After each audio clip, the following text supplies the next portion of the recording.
સમગ્ર ગુજરાતમાં હાલ કડકડતી ઠંડીનો અહેસાસ થઈ રહ્યો છે, પરંતુ આ ઠંડી વચ્ચે હવે ખેડૂતો માટે ચિંતાના સમાચાર સામે આવી રહ્યા છે, કારણ કે જાણીતા આગાહીકાર અંબાલાલ પટેલે માવઠાની ચેતવણી આપી છે। અંબાલાલે ક્યાં અને ક્યારે માવઠાનો માર પડવાની આગાહી કરી છે, તો હવામાન વિભાગે શું આપી છે મોટી રાહત, જુઓ આ અહેવાલમાં।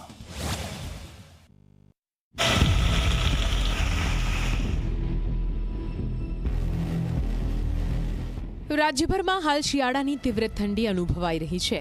સવારે ધુમ્મસ, સાંજે ઠંડો પવન અને રાત્રે કડકડતી ઠંડી। પરંતુ આ ઠંડી વચ્ચે હવે ખેડૂતોના ચહેરા પર ચિંતા દેખાઈ રહી છે, કારણ કે ભર શિયાળે આગાહીકાર અંબાલાલ પટેલે કમોસમી વરસાદની આગાહી કરી છે। અંબાલાલ પટેલે આગાહી કરી છે કે 22 થી 26મી જાન્યુઆરી દરમિયાન રાજ્યમાં માવઠું આવી શકે છે। ખાસ કરીને સૌરાષ્ટ્ર અને કચ્છમાં કરા સાથે વરસાદ પડવાની શક્યતા વ્યક્ત કરાઈ છે। એટલું જ નહીં, 30મી જાન્યુઆરીથી 5મી ફેબ્રુઆરી વચ્ચે ફરી એક વખત હવામાનમાં પલટો આવી શકે છે અને 13મી ફેબ્રુઆરીએ પણ વાતાવરણ બદલાય તેવી આગાહી કરી છે। 16-17 જાન્યુઆરીએ એક પશ્ચિમ વિક્ષોભની અસર તળે ગુજરાતના હવામાનમાં વાદળવાયુ આવવાની શક્યતા રહેશે, પરંતુ દેશના ઉત્તરીય પર્વતીય પ્રદેશોમાં હિમવર્ષા કે બરફવર્ષા થવાની શક્યતા રહેશે। પરંતુ એક તાકતવર વેસ્ટર્ન ડિસ્ટર્બન્સ 22 જાન્યુઆરી બાદ આવી રહ્યો છે, તે 22 થી 26 જાન્યુઆરીમાં દેશના ઉત્તરીય પર્વતીય પ્રદેશોથી લઈને છેક રાજસ્થાનના ભાગોમાં અસર થશે।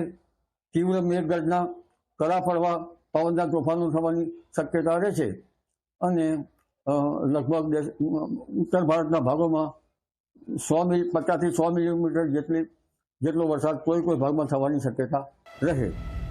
આ આગાહીએ ખેડૂતોની ચિંતા વધારી છે, કેમ કે હાલ ખેતીની ખુશનુમા સિઝન ચાલી રહી છે। ઘઉં, ચણા, જીરું, ડુંગળી જેવા પાકો તૈયાર અવસ્થામાં છે અને જો કમોસમી વરસાદ પડે તો ખેડૂતોની મહેનત પર પાણી ફરી વળવાની ભીતિ છે।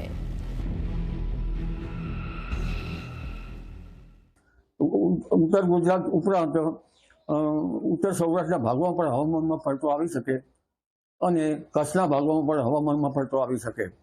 આ ઉપરાંત મધ્ય ગુજરાતના ભાગોમાં, અમદાવાદ, ગાંધીનગરના ભાગોમાં પણ હવામાનમાં પલટો આવી શકે।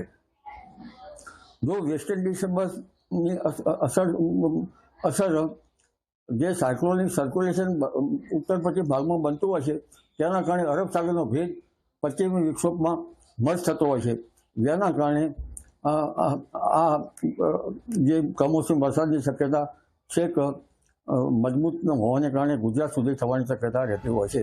બીજી તરફ હવામાન વિભાગે અલગ જ ચિત્ર રજૂ કર્યું છે। હવામાન વિભાગના જણાવ્યા અનુસાર આગામી 24 કલાકમાં તાપમાનમાં 2 થી 3 ડિગ્રીનો વધારો થવાની શક્યતા છે અને આગામી 7 દિવસ રાજ્યમાં વાતાવરણ સૂકું રહેવાની સંભાવના વ્યક્ત કરી છે। मौसम आमतौर पर शुष्क रहने का पूर्वानुमान है और जो लघुत्तम तापमान है अगले 24 घंटा में 2 से 3 डिग्री सेंटीग्रेड थोड़ा बढ़त रहने का चांसेस रहेगा और उसके आगे कोई बड़ा बदलाव नहीं रहेगा अगले 6 दिन, मतलब 17 से लेकर 22 जनवरी तक। अहमदाबाद का जो पूर्वानुमान है क्लियर स्काई रहेगा, उसमें जो लघुत्तम तापमान है 15 डिग्री सेंटीग्रेड के आसपास रहने का पूर्वानुमान दिया गया अगले 24 घंटा में। कोस्टल में अभी जो पवन का दिशा रहेगा उत्तर पश्चिम से उत्तर दिशा से पवन चलने का पूर्वानुमान है और जो स्पीड है 15 से 20 नॉट रहने का पूर्वानुमान। એક તરફ અંબાલાલ પટેલની માવઠાની આગાહી અને બીજી તરફ હવામાન વિભાગની સૂકા વાતાવરણની શક્યતા। આ બે આગાહીઓ વચ્ચે ખેડૂતો હવે દ્વિધામાં મુકાયા છે।